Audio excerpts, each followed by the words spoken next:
Hey guys, tonight we descend into the lavish, absurd, and occasionally unsanitary bedrooms of medieval royalty, where power, lust, and absolutely no concept of boundaries collided in spectacular fashion. So before you get comfortable, take a moment to like the video and subscribe, but only if you genuinely enjoy what I do here. And let me know in the comments where you're tuning in from and what time it is for you. It's always fascinating to see who's joining us from around the world. Now, dim the lights, maybe turn on a fan for that soft background hum, and let's ease into tonight's journey together. King John of England, also known as John Lackland, and informally, the worst dinner guest in British history, is best remembered for signing the Magna Carta, losing half of France, and somehow still finding time to be wildly inappropriate with most of the nobility's daughters. John's reign, 1199 to 1216, was a masterclass in how not to behave in public office. Politically, a disaster. Personally, somehow worse. John didn't just take lovers, he took them. He was notorious for kidnapping noblewomen, imprisoning them in royal castles, and entertaining them until they were either married off elsewhere or conveniently forgotten. His favourite technique for breaking up powerful families wasn't battle. It was seducing the wife, alienating the husband, and then charging him double taxes. Efficient. Chroniclers were so uncomfortable with John's behaviour that even biased medieval scribes, people who routinely ignored witch trials and floggings, wrote things like, "He was not temperate with women," and "He did not abstain from wives and daughters." That's medieval for, "He made the Christmas party deeply awkward."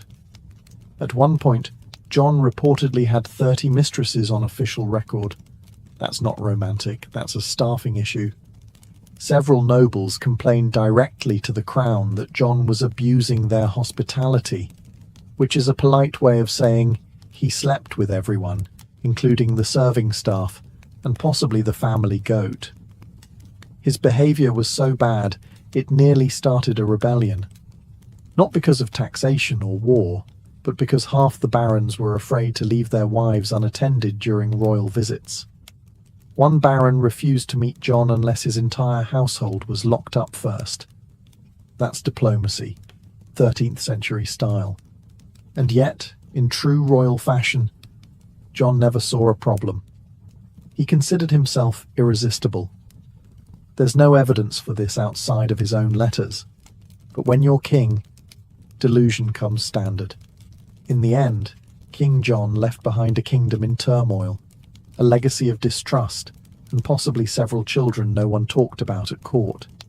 He was the kind of king who made people invent democracy, just to keep him away from their families.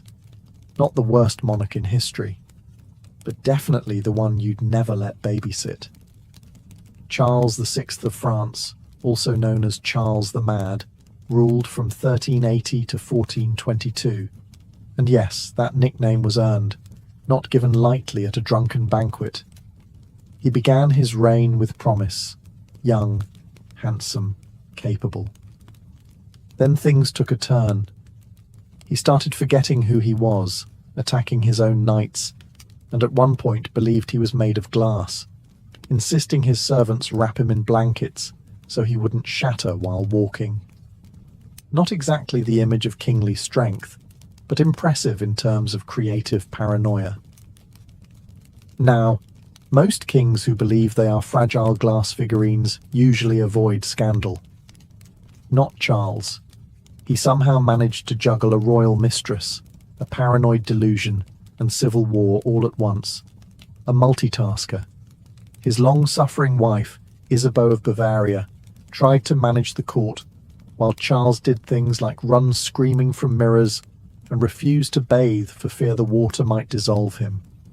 Meanwhile, his mistress, Odette de Champdivers, was quietly moved into the palace, introduced to everyone as his comfort, which was medieval code for "don't ask questions, just smile."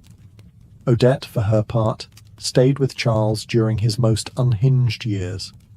She must have had the patience of a saint or the property rights of a queen. She reportedly brushed his hair, listened to his glass-based ramblings, and helped him put on multiple layers of padded clothes so he could sit down safely. Nothing says passion like strapping your royal lover into a pillow suit. But Charles wasn't just eccentric behind closed doors. He also hosted court entertainments where things went horribly wrong. During one infamous event known as the Bal des Ardents, he and his friends dressed as wild men in flammable costumes and danced around with torches. Naturally, someone dropped a flame, and several of them burned alive. Charles survived, but his dignity did not. Despite everything, Charles fathered 12 children, several during episodes of apparent lucidity, or at least enough lucidity. Royal chronicles don't clarify whether he remembered their names, but one can assume that naming a child not made of glass was discouraged. Charles VI ruled France into ruin, but more impressively, he managed to make mental illness, royal scandal, and medieval pyrotechnics all part of the same tragicomic package. And somehow, they still let him wear a crown. Peter the Cruel, also known as Pedro the Just, depending on whether you were with him or under a floorboard because of him, ruled Castile from 1350 to 1369. His idea of romance was a curious blend of royal charm, obsessive jealousy, and the occasional politically inconvenient murder. His early love life wasn't exactly Shakespearean. He fell for a noblewoman named Maria de Padilla, whom he may or may not have married in secret. The secrecy part is key, mostly because he was also being married off to other women for alliances, which made things slightly awkward. One of those women was Blanche of Bourbon, a French noblewoman he married, then locked in a castle 3 days later. She spent the rest of her life imprisoned because Peter decided Maria had prettier hair. Or maybe he just didn't like Blanche's accent. Either way, it was an aggressive form of ghosting. Maria, meanwhile, became his lifelong obsession. Even when he married other women, she remained his favorite. When she died, Peter reportedly wept for days, and then ordered that she be declared his legal wife retroactively, just to confuse everyone, and possibly to justify the fact that she had already given birth to 4 of his children. But Peter's passions didn't stop at unannounced annulments and royal kidnapping. He was known for falling in love violently, which is not poetic. It's just dangerous. One of his mistresses, Doña Juana, tried to leave him. She was later found in pieces, as were several of his political enemies and cousins, and occasionally people who made eye contact at the wrong moment. Contemporary accounts mention that Peter sometimes watched executions from his balcony while lounging with a mistress. That's not charming sociopath. That's HBO villain with poor impulse control. But even with all the drama, the Castilian court was never boring.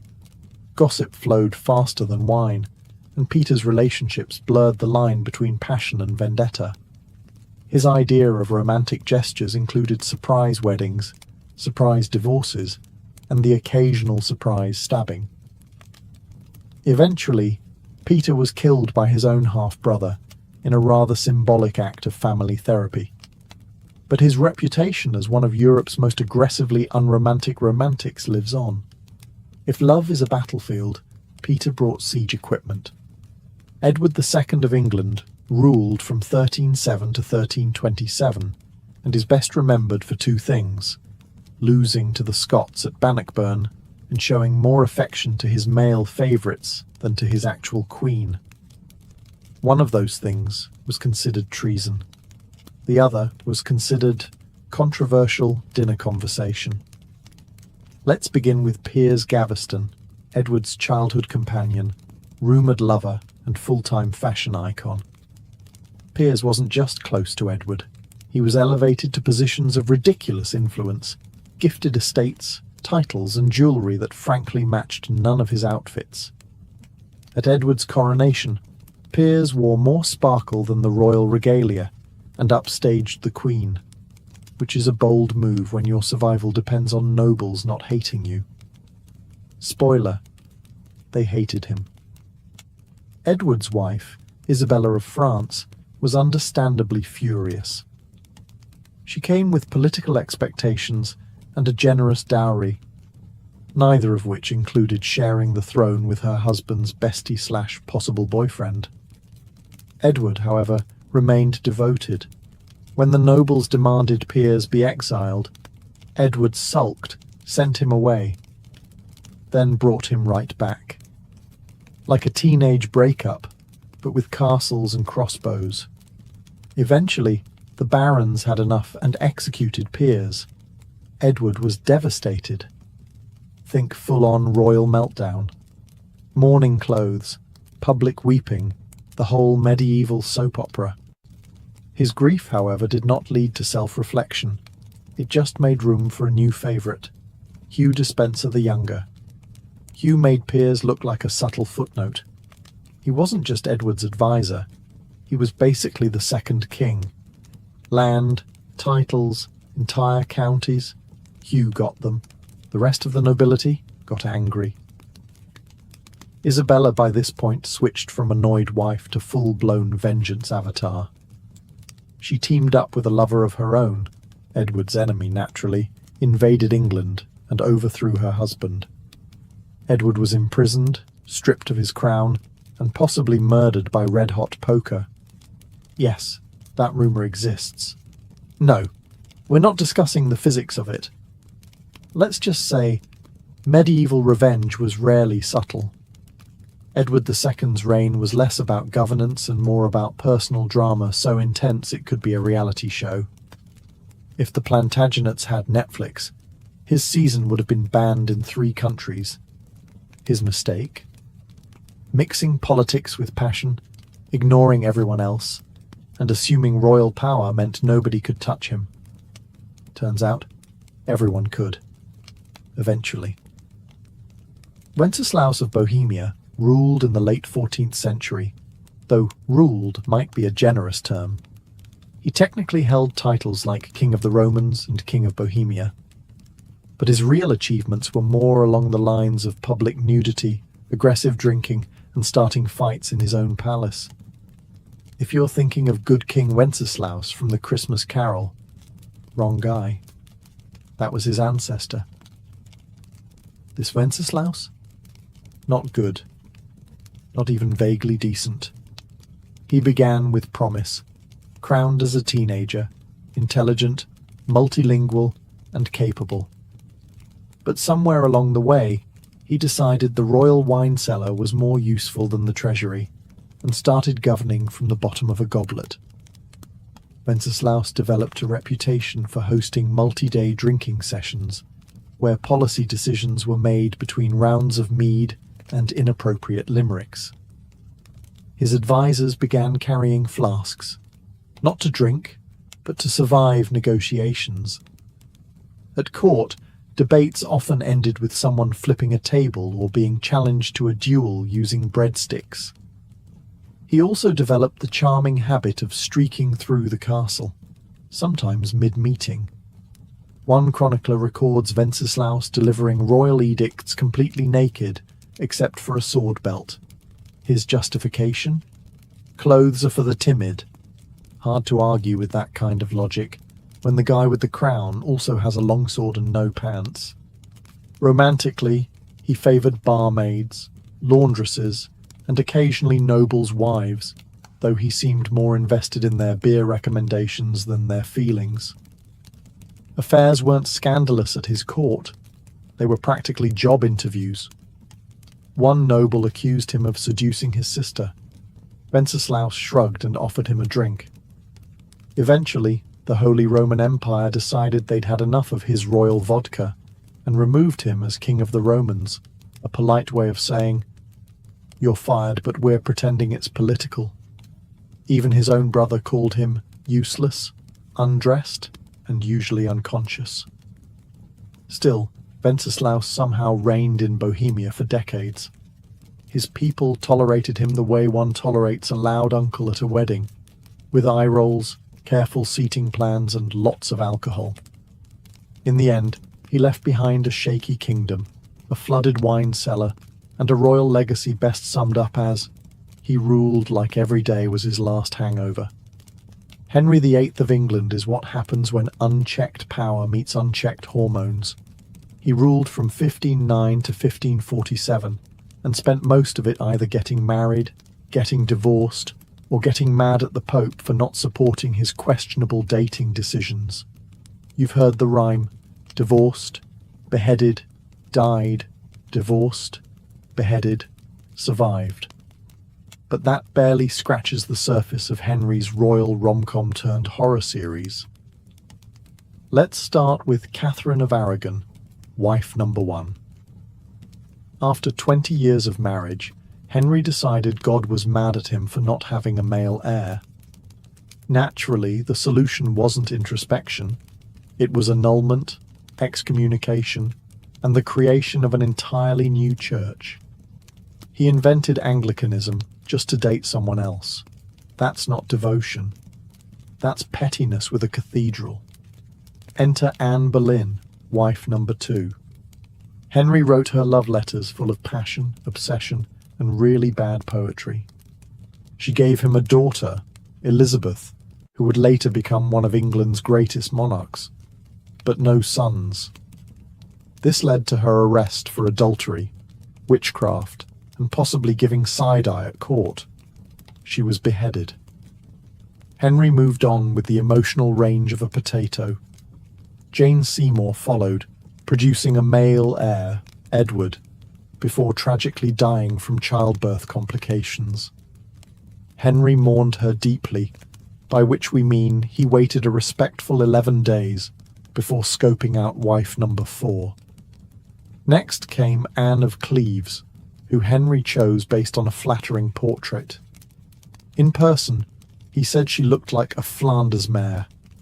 That marriage lasted 6 months, and ended in what we'd now call a no-fault divorce and a politely written Yelp review.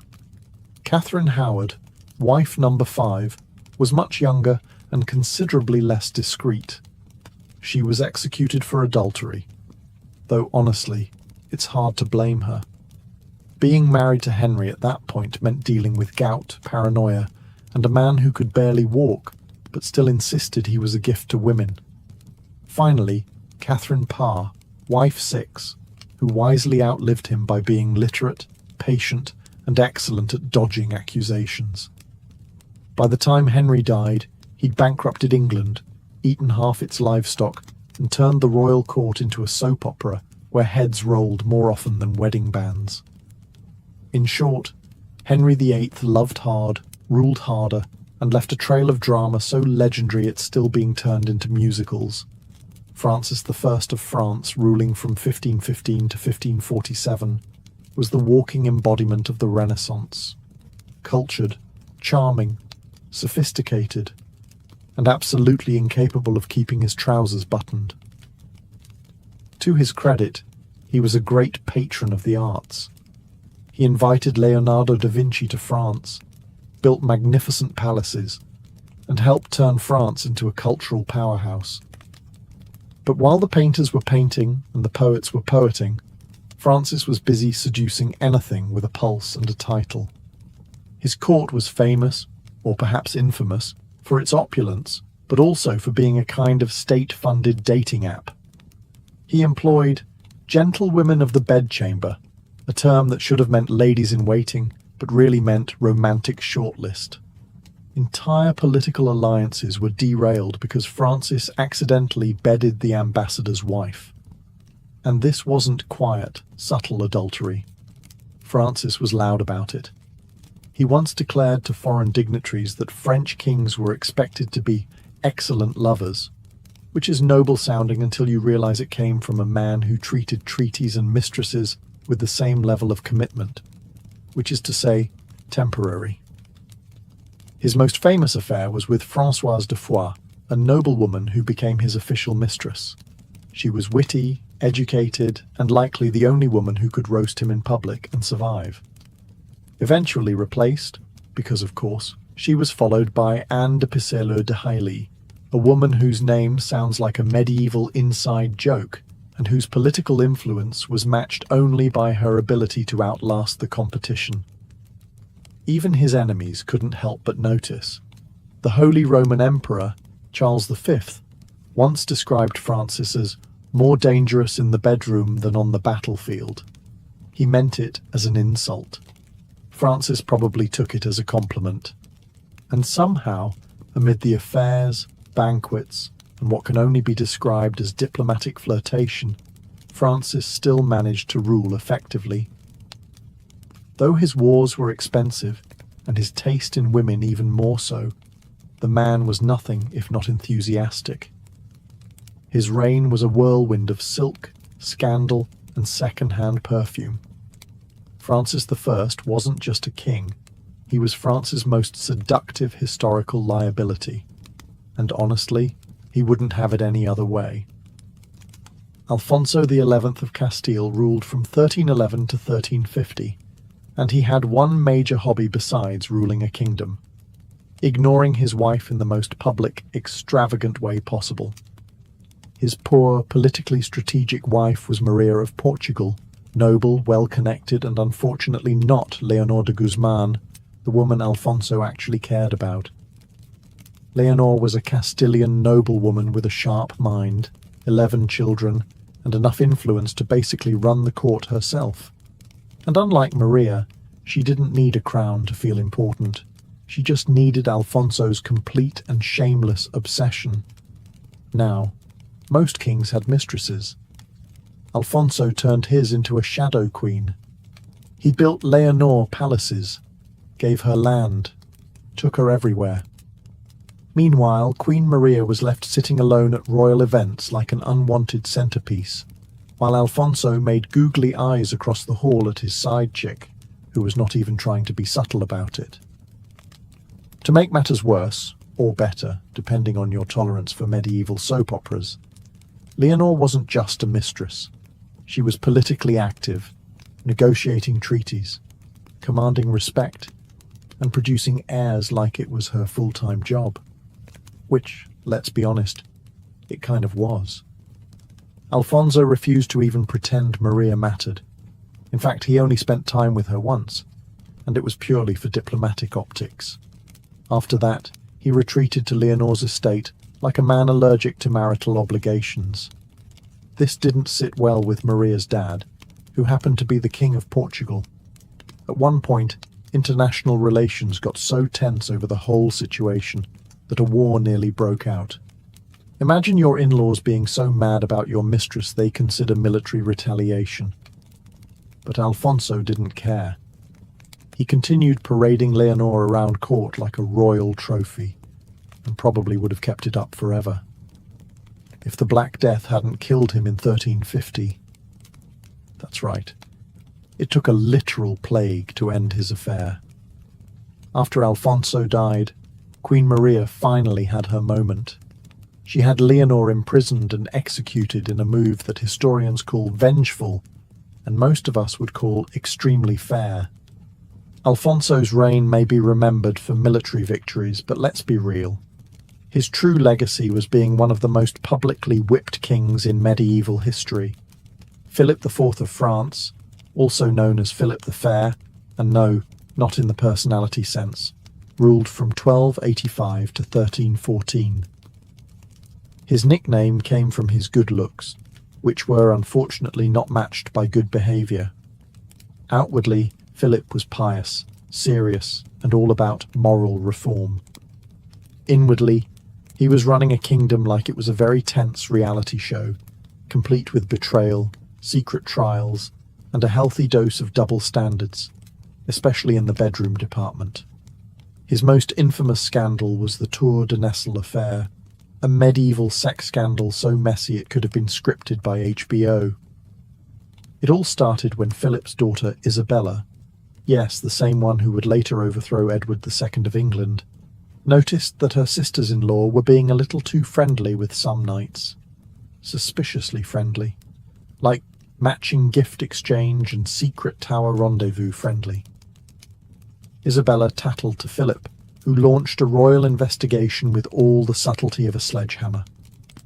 2 of the princesses, married to Philip's sons, were found guilty of adultery and publicly imprisoned for years, their heads shaved, their titles revoked, and their reputations completely annihilated. The 2 knights involved, tortured, flayed, and executed in the public square, because nothing says moral leadership like turning a family affair into a medieval snuff film. Now, here's where things get interesting. While Philip was handing out brutal punishments like candy, rumours swirled that he himself kept a few mistresses tucked away, in private rooms of the Louvre no less. Some whispered that he maintained a secret group of young women who were available to entertain visiting dignitaries. For diplomacy, of course. But unlike his daughters-in-law, nobody ever questioned the king's private affairs. Because when you're the one writing the rules, it's amazing how sin becomes strategy. Philip also had a special knack for using religion when convenient. He went after the Knights Templar for supposed heresy, but everyone knew it was about their money. It was the medieval equivalent of arresting your banker and calling it divine justice. So yes, Philip may have looked like a model of piety and honour. But behind that sculpted jawline and royal glare was a man with a deep commitment to hypocrisy and a working knowledge of where all the castle's secret doors were. Sigismund of Luxembourg, King of Hungary, King of the Romans, and eventually Holy Roman Emperor, was the kind of man who collected crowns the way other men collected wine goblets, which he also collected, enthusiastically. Reigning from the late 14th to mid-15th century, Sigismund was smart, multilingual, and politically savvy. He also had a personal life so scandalous it would make a tavern bard blush. To begin with, Sigismund was married to Queen Mary of Hungary, a powerful woman in her own right. But marriage to Sigismund was more of a polite formality. He preferred his relationships less lawful, more frequent, and ideally not followed by conversation. His romantic side projects included noblewomen, laundresses, and at least one Italian opera singer, long before opera existed, which speaks to his innovative spirit. Court officials often lost track of his mistresses, not because there were so many, but because they changed so frequently. Some historians suggest they just started numbering them. At court, his mistresses had their own quarters, servants, and in one case, a private chapel, which is either deeply romantic or just wildly inappropriate, depending on how you feel about praying next to someone's mistress. Sigismund also had a fondness for disguises, particularly dressing as a commoner and sneaking into towns.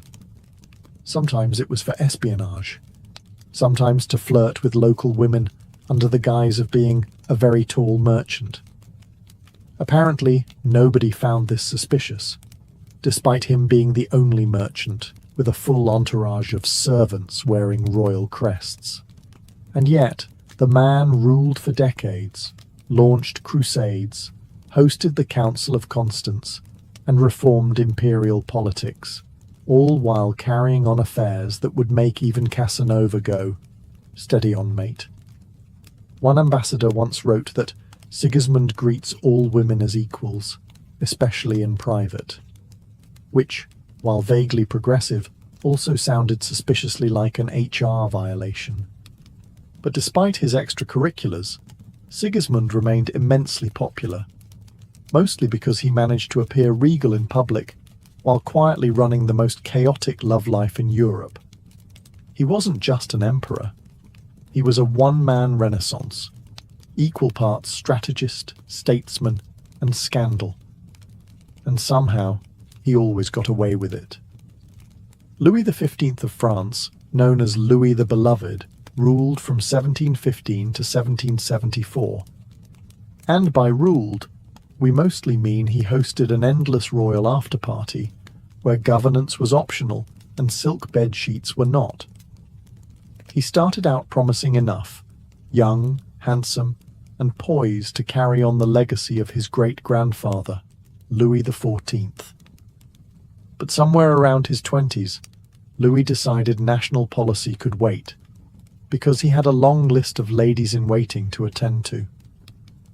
Let's talk about the Parc aux Cerfs, the quiet little house near Versailles that Louis used for, let's call them, private auditions.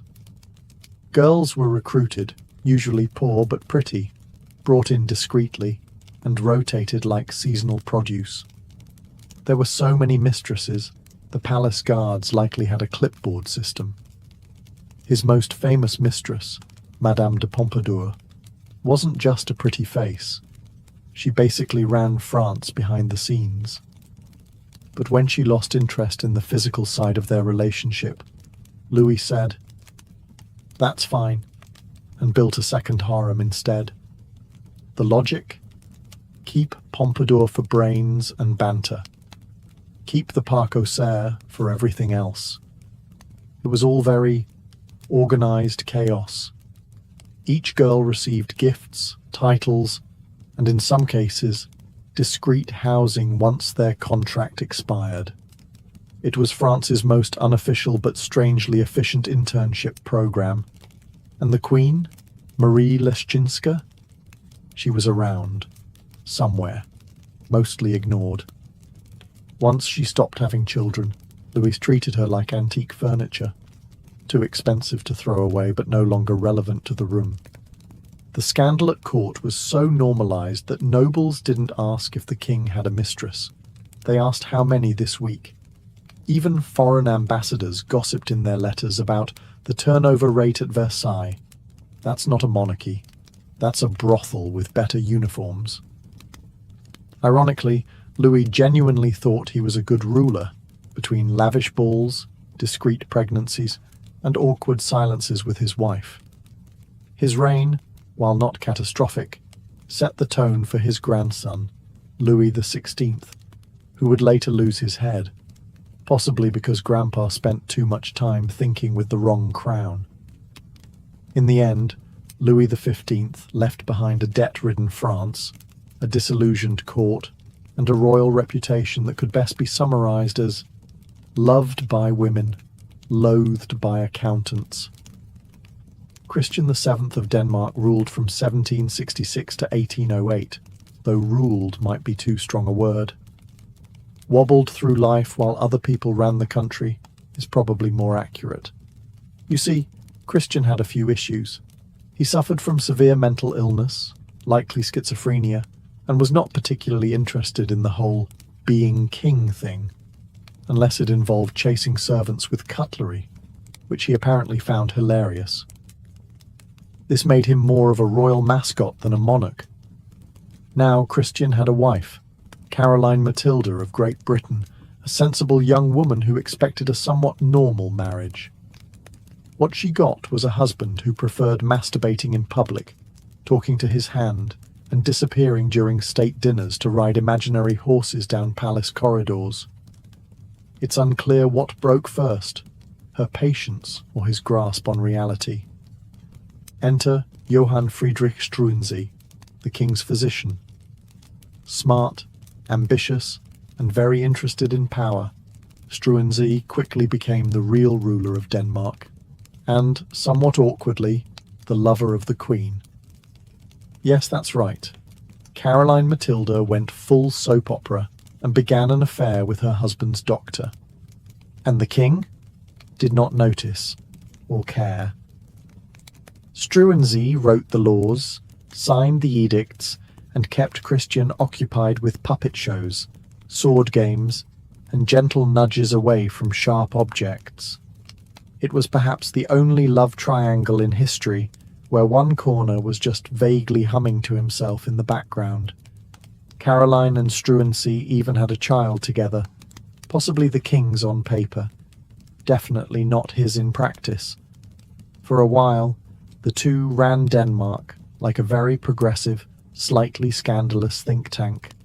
But royal courts are rarely chill places. Eventually, Christian's jealous mother-in-law got wind of the affair and staged a coup. Struensee was arrested, tortured, and executed quite dramatically, while Caroline was shipped off to exile with her reputation in tatters. As for Christian, he returned to being a gently supervised liability, spending the rest of his reign in a kind of padded silence. His reign is remembered less for achievements and more for the sheer absurdity of it all. A king who ruled nothing, a queen who tried her best, and a physician who tried a little too hard. History calls it a constitutional crisis. We call it Europe's weirdest love story. Charles II of England, who ruled from 1660 to 1685, came back from exile with one clear agenda: bring back fun, preferably with as many mistresses as humanly possible. Spoiler: mission accomplished. After surviving a civil war, hiding in oak trees and living in continental poverty, Charles returned to England as king and promptly decided the nation needed a little less Puritanism and a little more clothing-optional ballroom dancing. Parliament reluctantly agreed. Nicknamed the Merry Monarch, Charles had dozens of official mistresses, and those are just the ones we know about. His most famous flame was Nell Gwynn, a sharp-tongued actress who once called herself the Protestant whore, just to differentiate herself from all the other mistresses. Honestly, iconic branding. Then there was Barbara Palmer, titled Countess of Castlemaine, who was less mistress and more palace fixture. She was openly kept in royal apartments and had multiple children by Charles, all of whom were granted titles and land, because nepotism is more fun when it's flirty. Charles didn't even pretend to be discreet. He brought his mistresses to court events. He paid them government pensions. He even had a corridor built at Whitehall so they could reach his bedroom without disturbing the ambassadors. Efficiency. Thy name is Charles. Queen Catherine of Braganza, his long-suffering wife, endured it all with quiet dignity and possibly a flask. She bore no children, and Charles reportedly said, "She could not bear children, but she never gave me trouble," which is both a compliment and a red flag. Charles fathered at least 14 illegitimate children, and acknowledged most of them, giving them noble titles and throwing elaborate birthday parties. Meanwhile, the legitimate line remained childless, as if karma had a sense of humour. Despite the scandals, Charles was popular. He reopened theatres, legalised fun, and restored monarchy with flair, wigs, and more eyeliner than his actresses. The people forgave him everything, mostly because he made monarchy look like a party. When he died, his final words were, "Let not poor Nelly starve." Not, "God bless England." Not, "Tell my brother to rule wisely." Just, "Feed the mistress." And that, friends, sums up Charles II, a king who governed like he was hosting a royal bachelor season finale. Eric XIV of Sweden ruled from 1560 to 1568. A short reign, but long enough to leave behind a legacy of paranoia, poetry, and utterly catastrophic dating choices. Now, Eric started out promising. Tall, handsome, fond of astronomy and the arts, the kind of king who might write you a love sonnet and then explain planetary orbits over dinner. He was also obsessed with astrology, so he rarely made decisions without checking the stars first. Unfortunately, the stars never told him to chill. Eric had a thing for noble women, but not in the subtle, whisper-in-a-garden kind of way.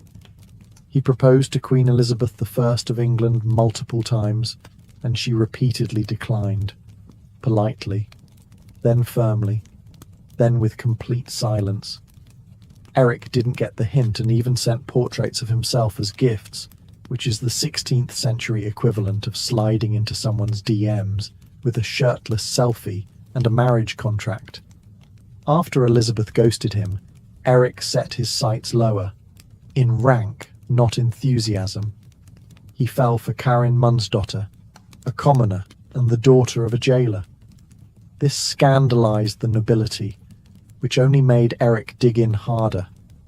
He married her, crowned her queen, and then spent the next year having emotional breakdowns, imprisoning nobles, and stabbing people he thought looked at her funny. His most infamous moment? The Stura murders. A casual dinner party that ended with Eric personally killing a noble with a knife while shouting things that made his courtiers question whether astrology had finally broken his brain. By this point, he was hearing voices, hiding from invisible enemies, and occasionally dressing in disguise to spy on his own council. The nobility staged an intervention, which, in royal terms, means they locked him in a castle and handed the crown to his brother. Eric spent the rest of his life imprisoned, writing bizarre love poetry to Karin, occasionally ranting about conspiracies, and probably regretting stabbing that guy mid-supper. Sweden learned a few things from Eric's reign. Always check your dinner guests for hidden blades, avoid kings who write their own horoscopes, and maybe, just maybe, don't crown the man who insists the moon is whispering about betrayal. Ferdinand I of Naples, also known as Ferdinand of Aragon, ruled from the mid-15th century and brought with him a rare blend of charm, brutality, and a hobby that would make most people cancel dinner plans immediately. On the surface, Ferdinand was a cultured and efficient ruler. He stabilized his kingdom, balanced the budget, and crushed rebellions with impressive speed. But his leadership style leaned heavily into friendly dictator with a side of psychological warfare. Case in point, his approach to enemies. Most kings exiled traitors. Some imprisoned them. Ferdinand, he preferred to stuff them.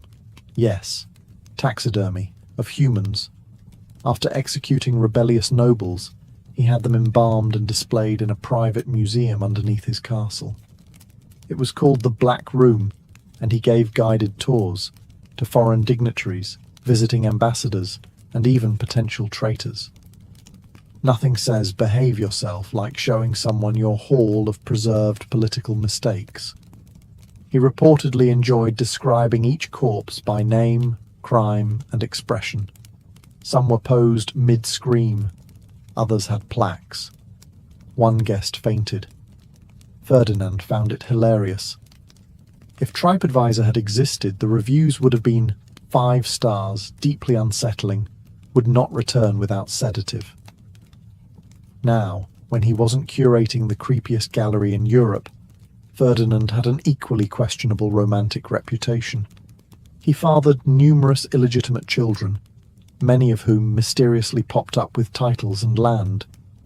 His official queen was just one lady among many, and it's suspected that Ferdinand saw marriage as more of a suggestion than a rule. His mistresses ranged from noblewomen to peasants, with the only common factor being his complete disregard for discretion. Royal banquets sometimes doubled as flirtation contests. One ambassador noted that Ferdinand never dined without sampling from multiple courses, political and otherwise. And yet, despite all this, Ferdinand remained popular. His people admired his strength. Nobles feared him. And visiting enemies, upon seeing the Black Room, quickly lost interest in rebellion. He ruled for decades, died in his bed, and passed the kingdom to his legitimate-ish heirs. Ferdinand's legacy? A stable kingdom, a terrifying basement, and the firm understanding that some kings build alliances, others collect warning signs in glass cases. The year was 1119.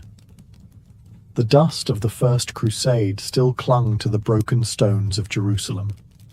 Christian pilgrims were flocking to the Holy Land in droves, believing the sacred city was now safe. But outside the city walls, it was chaos. Bandits prowled the roads. Muslim warbands struck caravans, and travelers were butchered or sold into slavery. The dream of Christian safety in the East was collapsing. That's when a knight named Hugues de Payan, along with 8 companions, made a vow. Not to a king, not to a lord, but to God. They pledged to protect Christian pilgrims with their lives, not just as soldiers, but as monks. They took vows of poverty, chastity, and obedience. No wives, no gold, no lands, just horses, swords, and faith. They called themselves the poor fellow soldiers of Christ and of the Temple of Solomon. A mouthful, yes, but that final phrase mattered, because King Baldwin II gave them quarters on the Temple Mount, where the ruins of Solomon's temple stood. From this holy ground, they took their name, the Knights Templar. For 9 years, they remained a tiny group, unofficial, underfunded, and dangerously committed. They lived like beggars, borrowing armor, sharing war horses, training like maniacs. But they were disciplined, devout, dangerous, and their reputation began to spread. It wasn't long before their strange blend of monk and warrior caught the attention of one of the most influential men in Christendom, Bernard of Clairvaux. Bernard was no ordinary abbot. He was a spiritual rock star. When he spoke, popes listened, and he saw something divine in these men. At the Council of Troyes in 1129, he helped draft the official rule of the Templars, a rigid monastic code infused with martial purpose. He praised them as the new knighthood, a holy elite who fought not for glory, but for God. With Bernard's blessing and the Pope's approval, the Knights Templar were no longer just a desperate band of misfits. They became a religious order with divine sanction. Donations flowed in. Young nobles abandoned comfortable lives to join their ranks. From the dirt of Jerusalem, the Templars were rising, holy, hungry, and now officially unstoppable. But they had no idea that their greatest blessing, papal independence, would one day mark them for death. With papal recognition secured and their white mantles stitched with blood-red crosses, the Knights Templar weren't just monks with swords anymore. They were the shock troops of Christendom. The Crusader states in the Levant, fragile Christian outposts in a sea of Islamic resistance, were constantly under threat, and the Templars were now the wall that held the tide. Their code was brutal but clear: never retreat unless outnumbered 3-1. No ransoms, no mercy, no fear. They trained daily, fought with fanatical discipline, and believed death in battle was the highest honor. While most knights fought for plunder and pride, the Templars fought with a terrifying sense of righteousness. They were God's fury on horseback. In the Second Crusade, they proved their worth. While disorganized lords bickered and failed to capture Damascus, the Templars maintained discipline and carved through enemy lines. In skirmishes and open battles, their charges became legendary. It wasn't just their skill, it was their reputation. Muslim commanders began identifying them first in battle reports. Those white-mantled devils with the red cross. They didn't just fight, they fortified. Across the Holy Land, the Templars built an iron web of castles and outposts, Safed, Tortosa, and the mighty fortress of Bagras. These were no ornamental estates. Templar castles were militarized strongholds with thick walls, trap-laden gates, and water systems designed to withstand year-long sieges. When armies fled, Templars stayed behind to buy time or die. But their allegiance was not to kings, not to emperors, only to the Pope, and that made them a rare breed, one that rulers both admired and feared. A king could not command them, a baron could not bribe them. Only the Grand Master, chosen from within, could give the order to fight or stand down. They were sovereign in spirit, even as they bled for the cross. And they weren't just recruiting soldiers, they were building a myth. Their ceremonies were secret, their rites austere, their discipline absolute. To many, they were holy, to others, ominous. And yet, their popularity only grew. They had transformed from 9 dusty knights into an elite order spanning continents. But with fame came whispers, and with whispers came envy. The sword of God had become sharp, but someday it would be pointed at them. They began with borrowed armor and a vow of poverty. But within a century, the Knights Templar weren't just warriors. They were the world's most trusted financial institution. They didn't set out to become bankers. War made them rich. Faith made them trusted. And necessity made them brilliant. It started with donations. Nobles eager to support the Holy Land gifted them land, gold, livestock, even entire villages. The Templars didn't just hoard it, they managed it, carefully, strategically. They built commanderies across Europe, agricultural estates run like efficient businesses. Everything was accounted for: grain, livestock, taxes, tithes. A monk in England could be sending money to support a battle in Jerusalem within weeks. That kind of reach was unheard of. Then came the banking system. A nobleman heading to the Holy Land no longer needed to risk carrying a chest of coins. He could deposit funds with the Templars in Paris, receive a coded letter, and withdraw the same amount in Acre. It was one of the earliest forms of international banking. Templars charged modest fees, kept meticulous records, and never defaulted. They became the Swiss banks of the medieval world, centuries before Switzerland even existed. Their clients? Kings, queens, bishops, and merchants. They safeguarded the French crown jewels, managed papal finances, funded crusades, ransomed prisoners. In some cases, they even lent money to the very monarchs who would later try to destroy them. The Templars didn't flaunt their wealth. They weren't draped in silk or gold. Their churches were plain, their vestments humble. But beneath that austerity was an empire of ledgers, vaults, and armoured wagons, an invisible hand that touched nearly every economy in Europe. And yet, they refused to call themselves bankers. They were monks. Everything they did, they claimed, was in service of God. But the more gold they moved, the more enemies they made. The Church turned a blind eye. After all, the Templars answered only to the Pope. But kings grew nervous. They owed the Templars fortunes, and couldn't control them. What began as a mission to defend pilgrims had evolved into something stranger. They were warriors with no battlefield, monks with no monastery, bankers with no kingdom, and while their coffers grew heavier, so did the weight of suspicion. Power without oversight?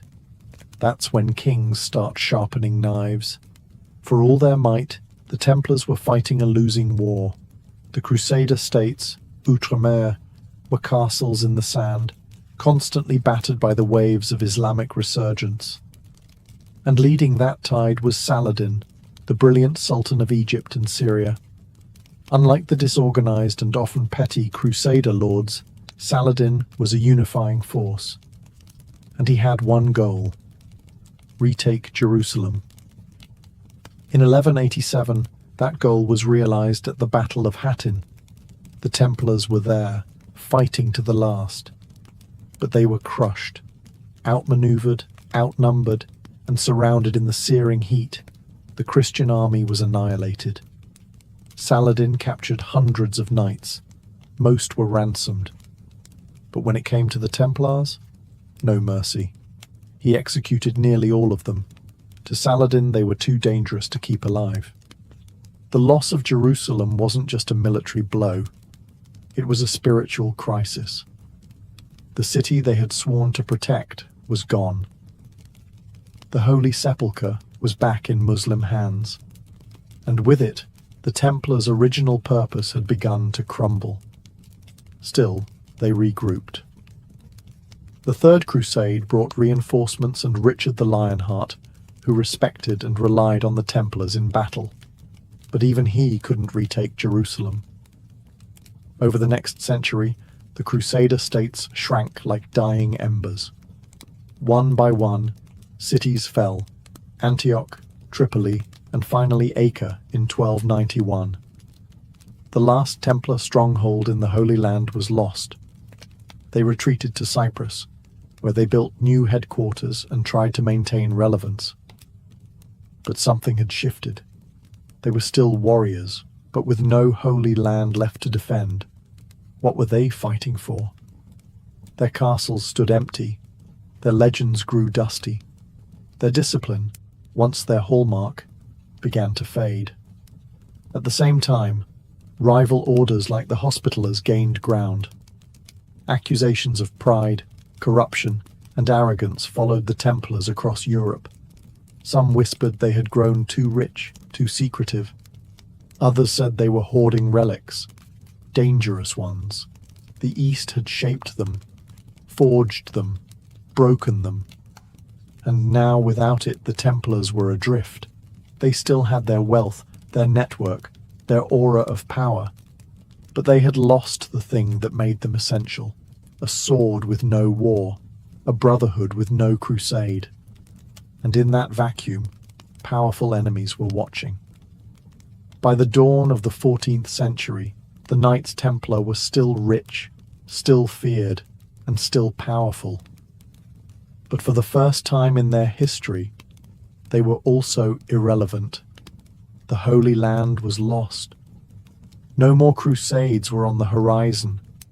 They had become a military order with no war, a religious order with no clear mission, and a financial powerhouse that answered to no king, and that made them a target. No one eyed them with more suspicion or greed than King Philip IV of France.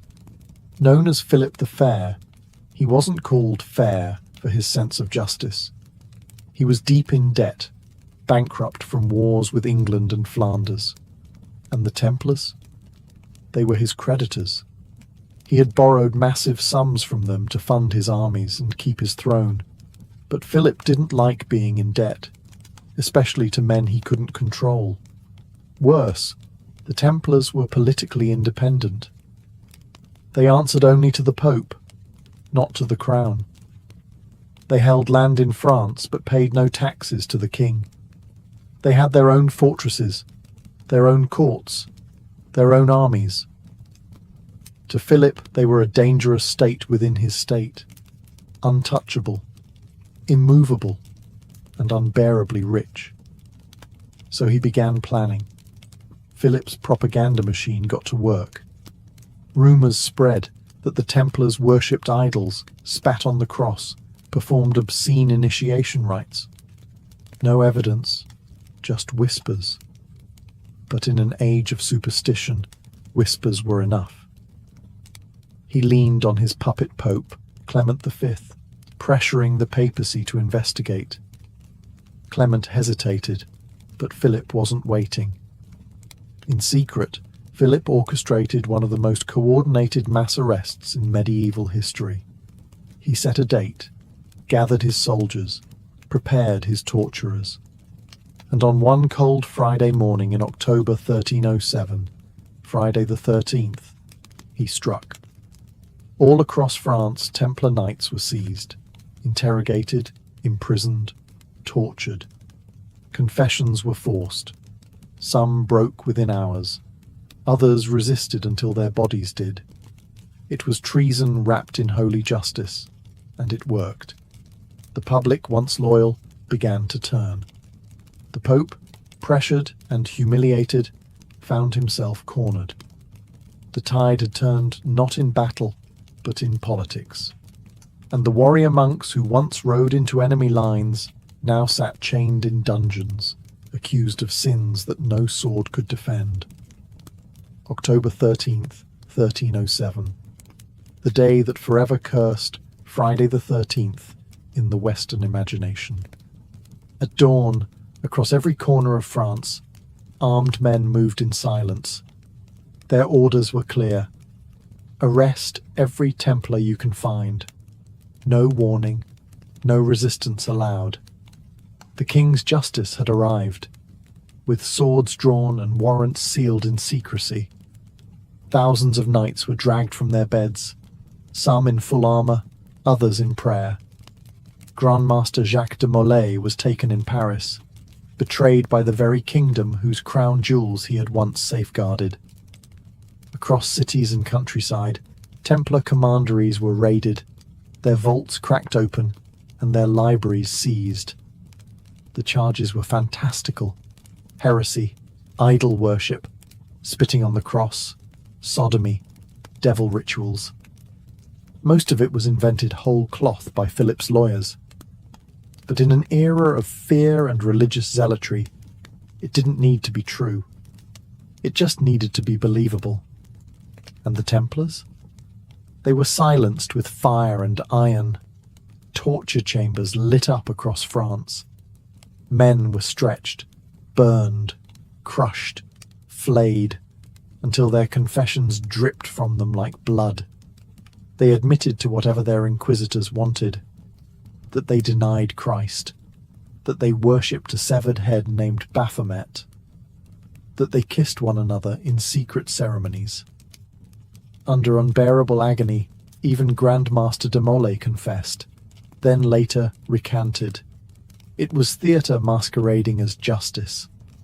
A king destroying his creditors by accusing them of sins so grotesque, no one dared defend them. The Pope, Clement V, was humiliated. He had tried to mediate, but Philip had moved too fast, too ruthlessly. Backed into a corner, Clement ordered his own investigation. Other countries, like England and Spain, hesitated. In many cases, the accusations were dismissed or the Templars released. But in France, the machinery of condemnation rolled on. Philip confiscated their wealth, though much of it mysteriously disappeared. Some whispered the Templars had moved their treasure. Others claimed it had never been found. Still others said the real treasure wasn't gold, but knowledge, secrets, relics, the Holy Grail, the Ark of the Covenant. Whatever the truth, the damage was done.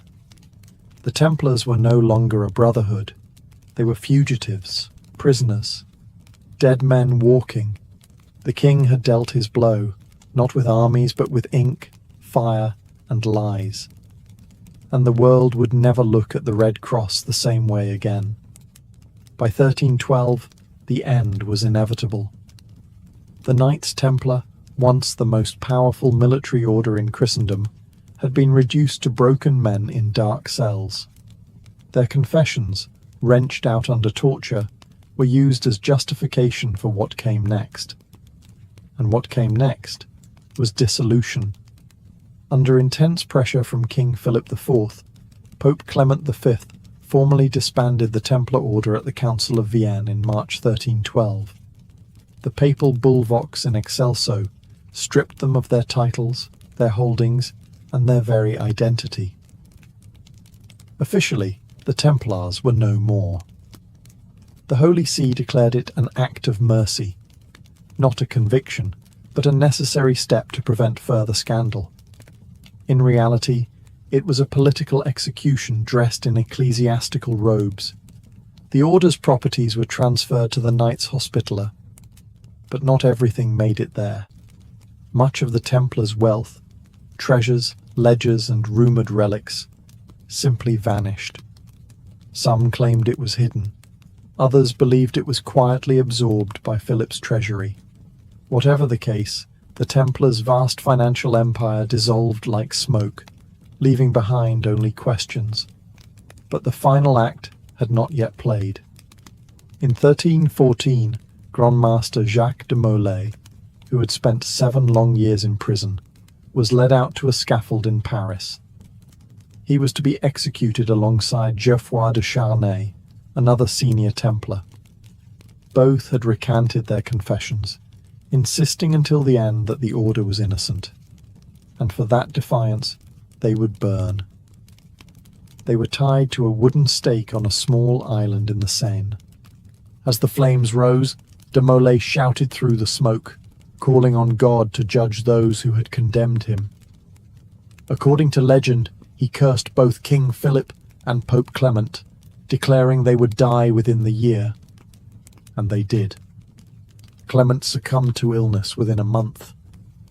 Philip followed later that year, suddenly and without warning. Some whispered it was divine justice, others called it coincidence. But the myth stuck. The Templars had died cursing their killers, and the heavens had listened. With that, the last true voice of the Knights Templar was silenced in fire. Their story ended, not in battle, but in betrayal, torture, and flame. Yet even as they were erased from the map, their legend was just beginning to take root. The fires of the Templar executions died out, but the embers of their legend burned hotter than ever. With the order disbanded, their castles seized and their leaders executed, it seemed their story was over. But something strange happened.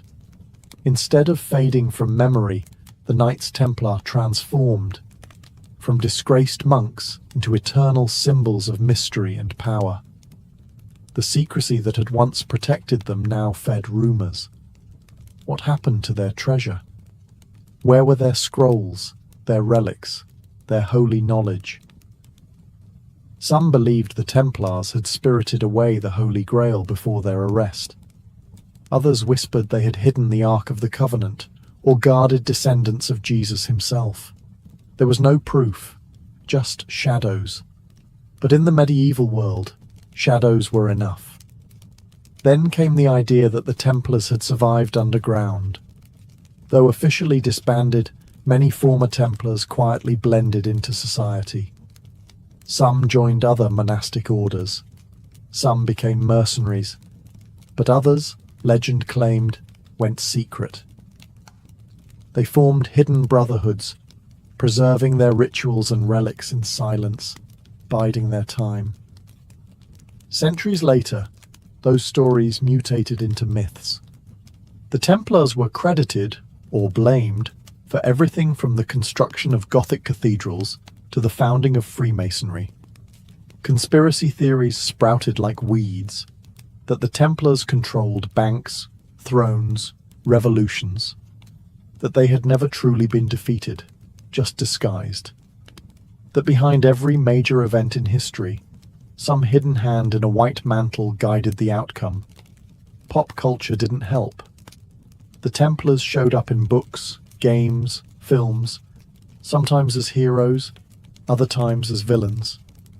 Dan Brown's The Da Vinci Code turned them into custodians of holy bloodlines. Assassin's Creed made them a global cabal, pulling the strings of civilization. Each retelling distorted the truth, but fed the fascination. In reality, the Templars were flesh and blood. Brave, yes. Flawed, certainly. Religious warriors who tried to mix monastic vows with the violence of war, and paid the price. But myths endure because they offer something history often can't: answers, meaning, mystery. The real Templars died on scaffolds and in dungeons, but the mythological Templars? They still ride in the imagination, eternal, armoured and cloaked in secrecy. And in that sense, Philip the Fair failed. He destroyed their bodies. But their legend? Untouchable. More than 7 centuries have passed since the last Grand Master of the Knights Templar was burned alive on the banks of the Seine. But the Red Cross still lingers, in literature, in architecture, in symbols carved into old stone and whispered through conspiracy theories. The Templars may be gone, but their legacy is anything but dead. They were more than just warriors. They were innovators. In an age when kings still ruled by divine right and banking was seen as a sin, the Templars created a pan-European network of finance, logistics, and diplomacy. Their letters of credit prefigured modern checks. Their commanderies functioned like regional branches of a multinational corporation. They were an early blueprint for globalization, built not with stock markets, but with swords and sacred vows. Militarily, they redefined what it meant to be a knight. Before the Templars, chivalry was a personal code, flexible and often ignored. The Templars turned it into an institution, a discipline enforced with brutal consistency. They weren't lone champions jousting for glory. They were units, trained like modern special forces, willing to die for an abstract ideal. And die they did, often in silence, sometimes in vain, but never without impact. Culturally, they changed how the West viewed religion and warfare. The concept of the warrior monk challenged the notion that holiness and violence were incompatible. They showed that belief could be weaponized, not just in battle, but in politics, finance, and propaganda. And when they fell, it was that same belief in their supposed heresy that justified their destruction. Their fall also served as a cautionary tale. The Templars became a symbol of unchecked power, answerable to no one, protected by the Pope, richer than kings. Their downfall exposed the fragility of institutions, even those wrapped in divine authority. It was a medieval version of a corporate takedown, executed not by shareholders, but by royalty in Rome. Today, their image is more myth than man. But myths shape memory. And the memory of the Templars, courageous, flawed, betrayed, reminds us that history isn't just written in victories. Sometimes it's etched in ash. So the next time you see a red cross on white cloth, remember, it was once worn by men who believed they were doing God's work, until politics, ambition, and fear decided otherwise. And in that clash of steel, gold, and fire, their legend was born. In 12th century Paris, the world was changing. Trade routes were expanding, universities were rising, and the church was flexing its muscles like never before. It was an age of ambition, political, spiritual, architectural. And in the center of this rising city stood a dream made of stone. That dream belonged to Maurice de Sully, the Bishop of Paris. Appointed in 1160, he wasn't just a man of God, he was a visionary. The existing cathedral, Saint-Étienne, was crumbling and unimpressive. Paris was growing, and its religious heart needed to match the city's stature. So de Sully dreamed bigger, much bigger. He proposed a cathedral so immense, so awe-inspiring, it would dwarf everything around it. A monument not just to the Virgin Mary, but to the power and glory of the Catholic Church in France. This wouldn't be a Romanesque fortress like the ones before it. It would be something new, something radical, something Gothic. In 1163, that dream began to take form. According to tradition, Pope Alexander III himself laid the first stone during a ceremonial blessing. Construction began on the eastern end, the choir and apse, where priests would one day sing hymns beneath towering arches of glass and stone. But this was no ordinary build. Notre Dame wasn't just a building, it was a generational commitment. And so the people of Paris, stonemasons, blacksmiths, carpenters, and artists, began the work. They hauled limestone from nearby quarries, shaped it with medieval tools, and raised scaffolding that scraped the heavens. Every block was laid by hand, Every carving, every window, every rib of the vault, crafted with patience, faith, and sweat. It would take decades to complete even the first sections. Workers laboured knowing they would never live to see the towers finished. Sons inherited chisels from fathers. Generations passed with Notre Dame still rising, slowly, gloriously, above the Parisian skyline. But for Bishop de Sully, the goal was clear: to build a house of God so magnificent that merely entering it would humble the soul. Notre Dame was never meant to be just a church. It was an act of worship carved in stone, a testament to what humanity could build when it aimed for heaven. The first stone was only the beginning. What came next would reshape the skyline and the soul of medieval Europe. As the 1170s unfolded, Notre Dame began to rise, not as a structure, but as a symbol. In a city of narrow timber houses and muddy streets, the cathedral slowly took form, towering over the skyline like a stone sermon.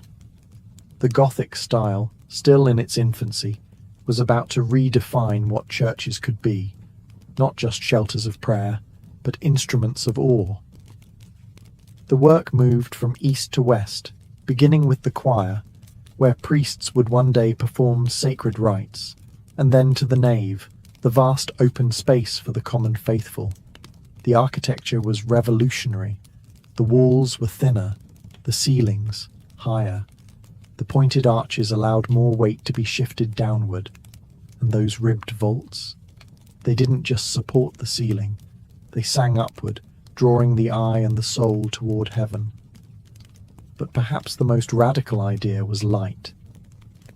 Unlike the dim Romanesque churches of old, Notre Dame was built to glow. Massive stained glass windows began to appear, filtering coloured light into sacred geometry. Scenes from scripture burst into life with the rising sun. The church wasn't just telling stories anymore, it was illuminating them. Every piece of Notre Dame had meaning. The columns weren't just supports, they represented saints. The archways weren't just decoration, they were passageways to salvation. The stone was theology, and the masons were its scribes. Meanwhile, outside the walls, Paris was transforming. The cathedral became a heartbeat. Markets clustered around it. Sermons echoed across the Seine.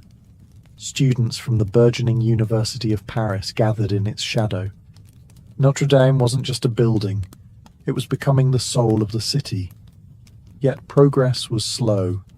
There were no cranes, no power tools, just muscle, wood scaffolding, and endless resolve. Hundreds of workers toiled year after year. When one died, another took his place. Names were rarely recorded. Their reward wasn't fame, but faith. They built not for themselves, but for God and generations unborn. By 1200, the choir and much of the nave stood tall. The outlines of a miracle were taking shape. Notre Dame was no longer a dream. It was stone and glass, sweat and prayer. And just as the structure reached skyward, so too did the ambitions of its builders. Because what they planned next would defy gravity and reason. Notre Dame was unlike anything the city had ever seen, but it was also dangerously ambitious. As the walls rose and the vaulted ceilings expanded, a problem emerged. The weight. The stone ceilings pressed outward, not just downward. The higher the vaults climbed, the more they threatened to push the walls apart. Traditional Romanesque churches solved this with thick walls and tiny windows. But Notre Dame was built to breathe, to glow, to reach the heavens in both spirit and space. That's when the Masons did something revolutionary. They took a bold architectural idea, one barely tested at the time, and ran with it, the flying buttress. These weren't mere supports. They were external arms of stone, arching from the upper walls down to solid piers standing apart from the main building. Like skeletal wings, they braced the cathedral from the outside. transferring the outward force of the ceiling into the ground, where it could do no harm. From the ground, they looked impossibly delicate, like lace made of limestone. But they were engineering genius, and they allowed Notre Dame to become what it was always meant to be, a structure of air, light, and impossible height. The use of flying buttresses changed everything. With the pressure off the interior walls, the builders could add even more windows. The great rose windows, vast wheels of stained glass depicting saints, angels, and apocalypse, were no longer a dream. They became reality. Color exploded into the sacred space, and God's stories now came not just from the pulpit, but from sunlight itself. Ironically, the original plans for Notre Dame didn't include flying buttresses. Early Gothic builders hadn't yet grasped their full potential.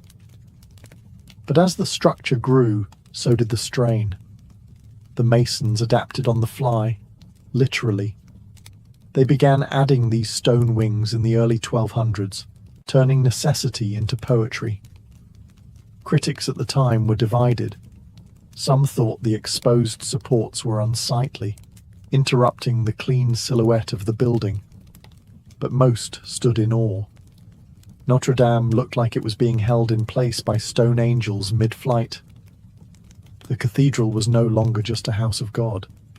It was a living demonstration of what faith and math could build together. A hymn carved in gravity-defying limestone, and its wings had only just begun to spread. By the early 1200s, Notre Dame had already transformed the Parisian skyline, but its most iconic features were still taking shape. As the eastern end neared completion, attention shifted westward. What rose there would become the face of the cathedral, the part most people would recognize first: the twin towers and the monumental west facade. This facade wasn't just an entrance, it was a statement, spiritual, architectural, and political. The church wanted you to feel small as you approached it, and it succeeded. The doors soared to impossible heights. Above them, rows of sculpted kings, prophets, saints, and demons watched every visitor. You weren't just entering a building, you were walking into sacred judgment. Construction began on the west towers around the 12th and 20s. Like everything else at Notre Dame, they took decades to finish. Each tower rose in stages, block by block, higher and higher, until they reached nearly 70 meters tall. And yet, they were never completed as originally planned. No spires, no needle points, just massive, flat-topped silhouettes, majestic in their simplicity. Between the towers sat the Gallery of Kings, 28 statues representing the monarchs of Judah, misunderstood during the French Revolution as French kings and tragically decapitated by angry mobs. But during the 13th century, they sent a clear message: divine right, heavenly order, sacred rule. The church and the crown walked hand in hand, and this was their front porch. Below them, the three great portals served as theological storytelling in stone. The central one, the portal of the Last Judgment, was carved with Christ seated in glory, flanked by angels, demons, and resurrected souls rising from their graves. To the illiterate masses, these scenes weren't decoration, they were doctrine. The message was clear: enter with reverence. Eternity starts here. Above the doors, a rose window bloomed into being, nearly 10 meters across, framed by intricate tracery and flanked by statues of the Virgin Mary and Child. Light passed through colored glass like a divine spotlight, projecting saints across the nave. By the mid-1200s, the towers were nearly done.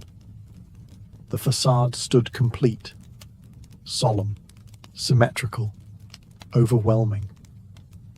It was a fortress of faith, a billboard for God's authority, and a warning to the sinner. And yet, the builders weren't done. The heart of Notre Dame still needed finishing. The transept, the roof, the spire that would one day pierce the clouds. They had built its face. Now they would give it a crown. With the towers and west facade standing in proud defiance of gravity, Notre Dame was becoming more than a shell. It needed a soul, and that soul lived inside, within the vast expanse of its nave, its transepts, and its sacred choir. These were the spaces that would carry the voices of monks, the footsteps of kings, and the prayers of thousands. By the mid-1200s, work focused on the transepts, the arms of the cross-shaped layout that gave Gothic cathedrals their iconic floor plan. Under architect Jean de Chelles and later Pierre de Montreuil, these wings were expanded and adorned with new rose windows, even more ornate than those on the western end. The north transept featured a luminous window that bathed the space in cool blues and heavenly purples. The south, warmer, fiery, and just as divine. These weren't just design choices, they were theology in color. The northern window represented the Old Testament, the southern, the New. The two wings told the full story of salvation, one illuminated in light, the other in fire. Inside the cathedral, columns soared like tree trunks in a forest of stone. Vaulted ceilings stretched nearly 35 meters high, their ribbed arches meeting like palms in prayer. This wasn't architecture. It was choreography, an upward motion guiding the soul toward heaven. And then there was the altar, the sacred center of the space. Here, the Mass was celebrated. Here, relics were venerated. And here, the elite of France came to kneel. Royal weddings, coronation masses, papal visits. Notre Dame became the spiritual stage for the nation itself. But it wasn't just the elite who filled these walls. The people came too. Merchants, peasants, pilgrims. The cathedral became a public sanctuary, echoing with sermons, songs, and the occasional scolding from the pulpit. It was a place to witness miracles, or to beg for one. Every surface inside told a story. The sculptures, the stained glass, even the floor tiles. Notre Dame didn't just house the divine, it performed it. Faith was everywhere, carved in stone, floating in incense, radiating from glass. By the late 13th century, the interior was nearly complete. The heart of the cathedral beat strong. But it still lacked one thing, a crown to pierce the heavens. And that's when they began building the spire. By the end of the 1200s, Notre Dame already looked like a miracle. Its towers soared, its nave echoed with sacred chants, and its rose windows flooded the interior with divine light. But something still seemed unfinished. The cathedral had a face, a heart, and wings, but no crown. No vertical accent to lead the eye beyond the roofline and into the heavens. That's when plans began for the spire. Unlike the twin towers, which were heavy and grounded, the spire would be elegant. An upward-pointing needle, rising from the crossing of the transept, right at the center of the church's cruciform layout. Constructed from oak and clad in lead, the original spire was both a technical challenge and a spiritual statement. This wasn't just decoration. It was the exclamation point of Notre Dame, its most visible prayer. Its construction demanded master carpenters and metalsmiths. Oak beams were hoisted by human power, winches, pulleys, scaffolding. The structure had to be light, yet stable, to withstand the winds that battered Paris from the Seine.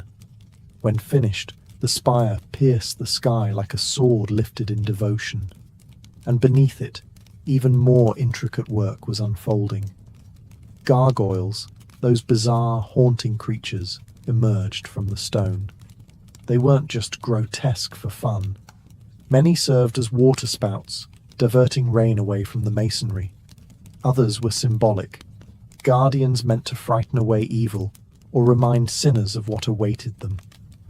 The final phase also included dozens of chimeras, statues of hybrid beasts perched high above Paris, their eyes forever scanning the horizon.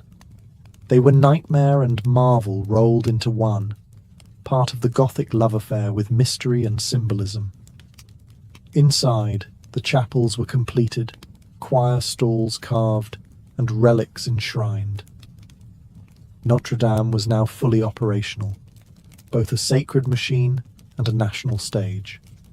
It had taken over a century of work, tens of thousands of workers, and the faith of an entire kingdom. By 1345, nearly 200 years after the first stone was laid, the cathedral was considered complete. But complete was never the right word. Notre Dame was never frozen in time. It would be restored, reinvented, and resurrected across centuries. But by the 14th century, the structure itself was done. The Gothic age had built its masterpiece. By the mid-14th century, Notre Dame de Paris was no longer just a cathedral, it was the cathedral, a towering symbol of Catholic dominance, royal authority, and national identity. For the next 4 centuries, it stood not only as the heart of Paris, but as a stage upon which the great dramas of France would unfold. It became the beating heart of state religion, hosting coronations, royal weddings, and solemn funerals. When kings married, they did so under its vaulted ceilings. When wars were declared or victories celebrated, the bells of Notre Dame rang loud across the Seine. Monarchs entered as rulers of land and exited as chosen of God. But it wasn't only kings who passed through those great doors. Generals, bishops, and foreign dignitaries came to kneel or negotiate. And when disasters struck, famines, plagues, invasions, Parisians filled the nave with prayers and processions, desperate for divine intervention. The cathedral became a sanctuary of hope and fear, always watching, always waiting. Politically, Notre Dame became the spiritual anchor of the French monarchy. Its central location on the Ile de la Cité, at the literal and symbolic heart of Paris, made it the perfect backdrop for ritualized power. Priests blessed banners before war. The crown was linked not just to royal blood, but to divine mandate. If the king ruled France, then Notre Dame ruled his soul. And culturally, it remained a center of awe. Pilgrims traveled miles just to glimpse its sacred relics, including the crown of thorns, believed to have been worn by Christ himself. Its great organ thundered during feast days. Its choirs echoed with polyphonic music that pushed medieval boundaries. Notre Dame wasn't static. It evolved, absorbing new art styles, musical traditions, and liturgical forms. But by the 17th and 18th centuries, its Gothic beauty began to fall out of favour. Baroque architecture was in vogue, and Notre Dame, dark, spiky, and medieval, was seen as outdated. Some renovations were even attempted to modernize its look, smoothing what had once been daring. Still, it stood, a cathedral caught between centuries, revered, yet increasingly overlooked. Its towers weathered storms and time. Its bells still tolled. But something was shifting beneath its foundations. Notre Dame had been born from faith and crowned by kings. But soon it would face a force even stone couldn't ignore. Revolution. When the French Revolution erupted in 1789, Notre Dame de Paris found itself on the wrong side of history. For centuries, it had stood as a monument to monarchy and religion, two of the very institutions the Revolution sought to erase. Suddenly, the cathedral that had once crowned kings became a symbol of oppression. and symbols during revolutions rarely survive untouched. The attack was ideological and physical. Revolutionaries stormed into the cathedral. Statues of the biblical kings that adorned the facade were mistaken for French monarchs. All 28 were beheaded. Sculptures were smashed, altars desecrated. The great bells that had once tolled for royal births and papal visits were torn down and melted for cannon metal. Precious relics, like the crown of thorns, were removed and hidden. Many were lost. What remained was a hollowed shell. Notre Dame was officially deconsecrated in 1793. It was no longer a church. Instead, it became the so-called Temple of Reason, repurposed for revolutionary festivals celebrating secular enlightenment. At one point, it was even used as a warehouse for storing wine. The soaring nave, once echoing with hymns, now smelled of spilled barrels and damp stone. The spire, damaged and decaying, was eventually dismantled for safety. Gargoyles fell from their perches. The roof leaked. Rats scurried through the crypt. It seemed as though Paris no longer had a heart, just a forgotten ruin in its center. And yet, it survived. When Napoleon came to power, he recognized the symbolic power of Notre Dame. In 1804, he chose it as the site of his self-coronation as emperor. The cathedral was reconsecrated and cleaned up just enough to host the lavish ceremony. But this wasn't a religious act. It was theatre.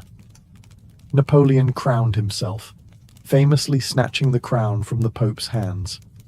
Notre Dame, once again, served the powerful, but without the sanctity it had once embodied.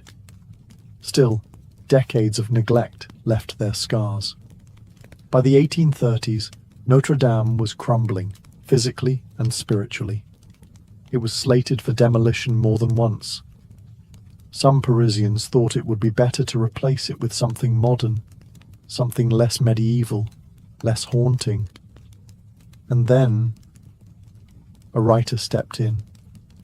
A writer who would see past the cracked stones and shattered statues to something eternal, something worth saving. Because just when the world was ready to forget Notre Dame, Victor Hugo reminded them. In 1831, a book hit the shelves that would save a cathedral. Victor Hugo's Notre Dame de Paris, later known in English as The Hunchback of Notre Dame, wasn't just a Gothic novel. It was a passionate plea for preservation. Through the eyes of Quasimodo, the deformed bell ringer, Hugo turned Notre Dame into more than just a backdrop. It was a living character, wounded, misunderstood, beautiful in its decay. And the public listened. The novel stirred hearts across France. Suddenly, Parisians realized what they were about to lose. Notre Dame wasn't just old, it was a masterpiece, a monument to centuries of devotion and craftsmanship. The outcry worked. By 1844, King Louis-Philippe approved a full-scale restoration of the cathedral. Leading the charge were two architects, Eugène Viollet-le-Duc and Jean-Baptiste Lassus. Their goal wasn't just to repair the damage, but to restore the soul of the cathedral. They replaced eroded statues, rebuilt the Gallery of Kings, and reimagined the spire that had been removed during the Revolution. This new spire, designed by Viollet-le-Duc, would rise 96 meters above the ground, taller and more ornate than the original. It would become one of the most iconic silhouettes in Europe. Throughout the 19th and 20th centuries, Notre Dame returned to its rightful place, at the spiritual and cultural center of Paris. It hosted masses, witnessed liberation ceremonies, and welcomed millions of visitors. It survived 2 world wars. During the Nazi occupation, its bells remained silent. When Paris was finally liberated in 1944, they rang out in triumph, but tragedy would strike again. On April 15, 2019, a fire broke out beneath the roof. Within minutes, flames engulfed the wooden lattice known as the forest, some beams dating back to the 13th century. The fire raged for hours. The roof collapsed. The 19th century spire fell in a plume of smoke. The world watched in horror as one of humanity's greatest monuments seemed to vanish in real time. And yet, once again, it survived. The stone towers stood firm. The rose windows endured. The relics were saved. And the people of France, along with the world, vowed to rebuild. Notre Dame has always been more than architecture. It is memory, identity, resilience, a church, a symbol, a survivor. And in every stone that rises from its ashes, it reminds us faith and beauty can be reborn. She was born in 1775 in the Guangdong province of China. Her birth name was never recorded. History would come to know her simply as Zheng Yi Sao, wife of Zheng Yi. But what she did with that name would shake empires. In her early years, she was a prostitute aboard a Cantonese floating brothel, a common reality for poor girls in 18th century coastal China. These so-called flower boats catered to merchants, naval officers, and pirates. But she wasn't like the others. She listened. She watched. She remembered names. She made powerful clients talk. Over time, she became more than entertainment. She became an information broker.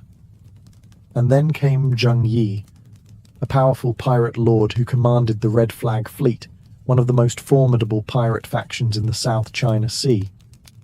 He wasn't the first pirate she served, but he would be the last. Struck by her wit and cunning, Zheng Yi proposed marriage.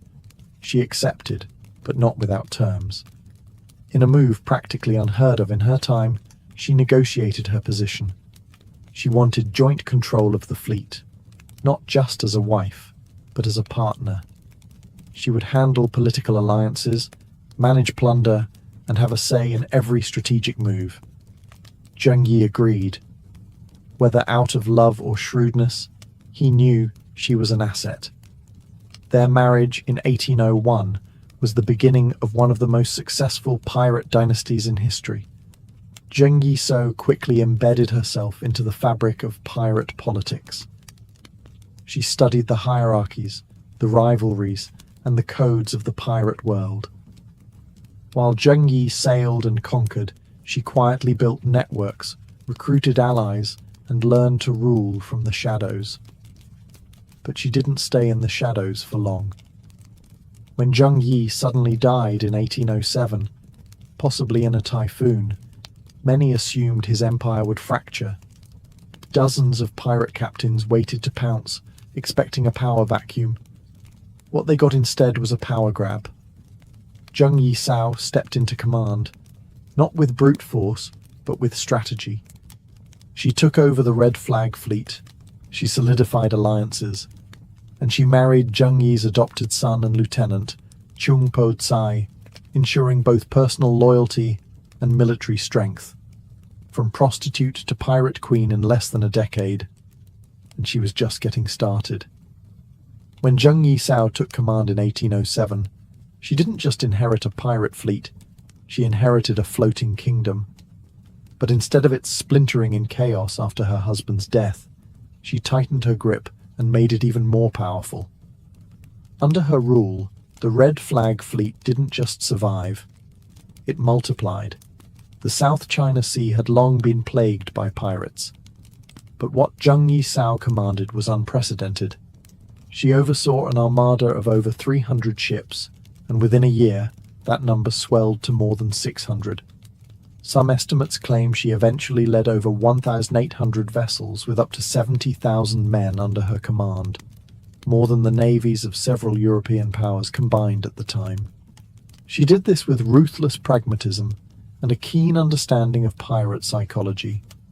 She maintained power not just through force, but by creating a system that bound her captains to her.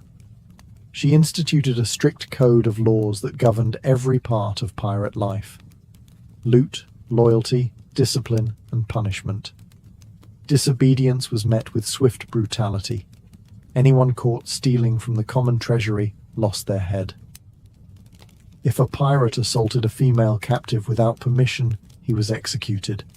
If a pirate deserted, his ears were cut off and he was paraded before the fleet as a warning. But it wasn't just fear.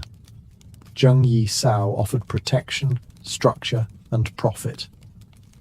Her code allowed pirates to keep a fair share of loot, 20%, while the rest went to a communal fund managed by her. This gave everyone a stake in the system and built loyalty through stability. Even defeated rivals and coastal villagers often chose to join her rather than resist. She divided the massive fleet into 6 squadrons, each with its own color: red, black, white, blue, yellow, and green, but all ultimately reported to her. Her closest ally and second in command, Chung Po Tsai, led the Red Squadron, her elite force. Under Zheng Yi Sao, piracy became a government of its own, with taxation, defense, and hierarchy. She ruled sea lanes from Vietnam to Hong Kong, controlling trade, raiding imperial outposts, and even collecting tribute from coastal towns. The Qing dynasty had a navy. Zheng Yi Sao had an empire, and it was only growing. Zheng Yi Sao didn't just rule with charisma, she ruled with rules. Iron ones. While the image of pirates often conjures up chaos and drunken revelry, her fleet operated more like a disciplined corporation than a gang of outlaws. And at the center of this structure was her pirate code, a detailed system of laws that turned mayhem into method. This code wasn't some romantic parchment passed around by candlelight. It was brutal, binding, and enforced without hesitation. Every captain and crew member knew the stakes. Violation meant humiliation at best, execution at worst. One of the most infamous rules governed the division of spoils. After a raid, all loot had to be presented to the fleet's central storehouse. The pirate responsible received a 20% cut, while the rest went into the collective pool. That pool, controlled by Zheng Yi Sao and her officers, was used for fleet maintenance, widow pensions, bribes, and emergency funds. Stealing from the collective wasn't just frowned upon, it was punishable by death. Then came discipline. Disobedience in battle was a serious offense. Cowards who abandoned their squadron or disobeyed orders could be flogged, executed, or thrown into the sea. Desertion? Immediate decapitation. The code even addressed relationships. If a pirate kidnapped a woman, he was required to treat her with respect. Sexual assault was grounds for execution by beheading. She wasn't interested in chaos. She was interested in control, and the code gave her that. It created a reliable system where pirates knew the rules, the consequences, and their share. It bound loyalty not just to Zheng Yi Sao as a leader, but to the system she embodied. Incredibly, she allowed prisoners and coastal civilians to join her forces. In exchange, they had to swear loyalty to her code. Many did. Some joined out of fear, others out of admiration. Some simply understood that under Zheng Yi Sao, piracy was safer, more profitable, and strangely, more fair than life under the corrupt Qing authorities. Her laws extended beyond the decks of ships. Coastal villages under her protection paid tribute in exchange for safety and autonomy. Those who resisted were burned to the ground. Those who complied became part of her growing empire. She wasn't just a pirate. She was a sovereign. And her code was law. By 1808, Zheng Yisao's pirate empire was no longer just a maritime nuisance. It was a national threat. Her fleet dominated the South China Sea, disrupted trade routes, and raided coastal towns with impunity. The Qing dynasty, embarrassed and overwhelmed, was forced to act, but they weren't ready for what they were up against. The Imperial Navy launched a campaign to crush the pirates, sending multiple warships to hunt down Zheng Yisao's fleet. What followed was not a series of quick victories, but a humiliating display of imperial incompetence. Time and again, the Navy was outmaneuvered, outgunned, and outclassed by Zheng Yisao's forces. She knew the waters better than anyone. She used weather patterns, island cover, and shallow tides to trap heavier Qing ships. Her sailors could fight in coordinated units, switch vessels mid-battle, and lure enemies into ambushes with terrifying precision. On more than one occasion, entire Qing squadrons were captured, their ships absorbed into the Red Flag fleet. And morale? The difference was staggering. While imperial officers were often corrupt, underpaid, or cowardly, Zheng Yisao's men were well organized and fiercely loyal, bound by her code and rewarded for victory. As the battles dragged on, the Qing dynasty's desperation became obvious. They appealed to European powers, namely the Portuguese and the British, to assist in naval engagements. These foreign navies had more advanced ships and firepower, but they lacked the local knowledge and unity of purpose that Zheng Yisao's armada possessed. Still, the pressure mounted. By 1809, a coalition of Qing, Portuguese, and Cantonese forces surrounded parts of her fleet. Yet even then, she fought them off, retreating strategically and launching counterattacks that stunned her enemies. She wasn't just surviving, she was humiliating the empire. But the war was costly. Sustained conflict drained resources and exhausted men. Even pirate empires can't endure war forever. And while she remained unbeaten at sea, Zheng Yisao understood something crucial. Sometimes, power isn't about winning every fight. Sometimes, it's about knowing when to walk away, with everything intact. She had no intention of dying at sea or being dragged in chains to a Qing court. She had a different plan, one that would leave even her enemies stunned. By 1810, Zheng Yisao had done the impossible. She had held off the might of the Qing dynasty, humiliated foreign navies, and ruled the waves with unmatched dominance. But she was also a realist. She knew that wars, especially ones with endless fronts and growing enemies, couldn't be fought forever. Supplies were thinning, alliances strained, and her fleet, though still massive, was beginning to feel the weight of attrition. So, she changed tactics. Zheng Yisao reached out to the Qing government, not with surrender, but with terms. Bold ones. She knew she held leverage. The Qing had failed to beat her militarily. Their own citizens feared her more than they respected the empire. She could bargain not as a criminal begging for mercy, but as a leader of a state. She traveled to Guangzhou personally, on her own ship, surrounded by armed guards, flying the Red Flag Fleet's colors proudly. It wasn't a plea, it was a power move. She requested amnesty, not just for herself, but for her entire fleet. Thousands of pirates. She demanded the right to keep her wealth. She even insisted her second-in-command and husband, Chung Po-tsai, be given a military rank in the Qing Navy. The government was stunned, but the truth was, they were tired too.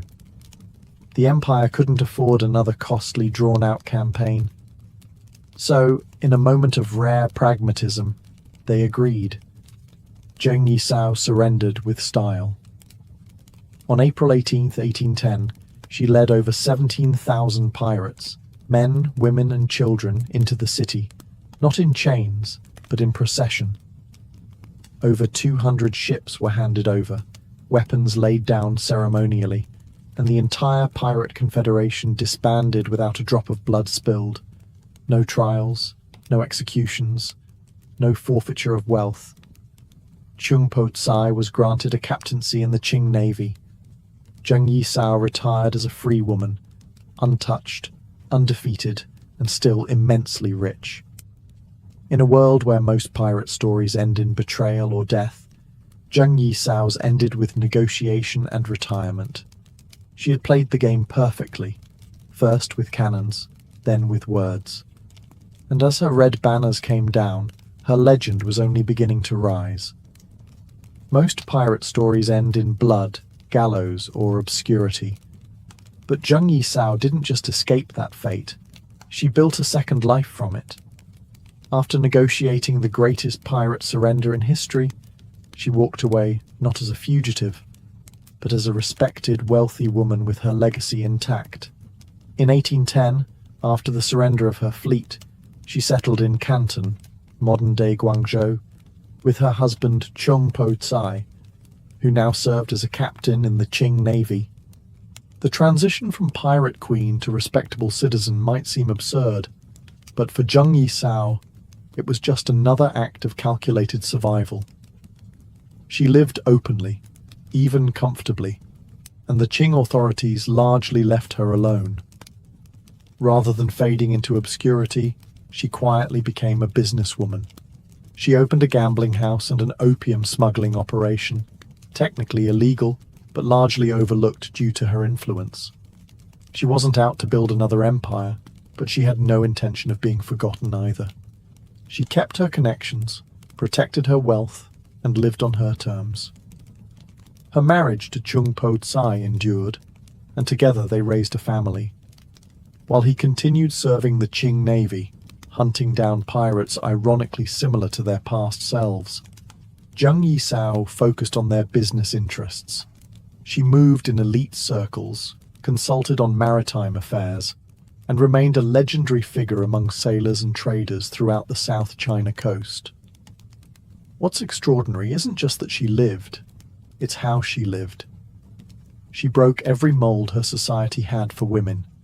Born poor, sold into prostitution, she clawed her way to the top of a male-dominated criminal world. Then, instead of dying in battle or on the scaffold, she retired peacefully and died of old age in 1844, at the age of 69. She didn't seek redemption. She didn't need it. Her life was the ultimate act of defiance, a living rebuttal to every law, custom, and expectation set before her. In a time when women were barely allowed to speak in public, Zheng Yisao commanded fleets, dictated treaties, and negotiated with emperors. And then, she walked away richer and freer than any pirate in history. Her sails lowered, her cannons quiet, yet her legend still echoed across the sea. History remembers pirates like Blackbeard, Bartholomew Roberts, and Henry Morgan, men who roamed the Caribbean, sowed chaos, and met violent ends. But in the shadow of their infamy stands Zheng Yisao, not only as their equal, but as someone who surpassed them by almost every measure. She didn't captain a handful of ships. She commanded entire fleets. She didn't plunder a few coastal towns. She controlled entire regions of the sea.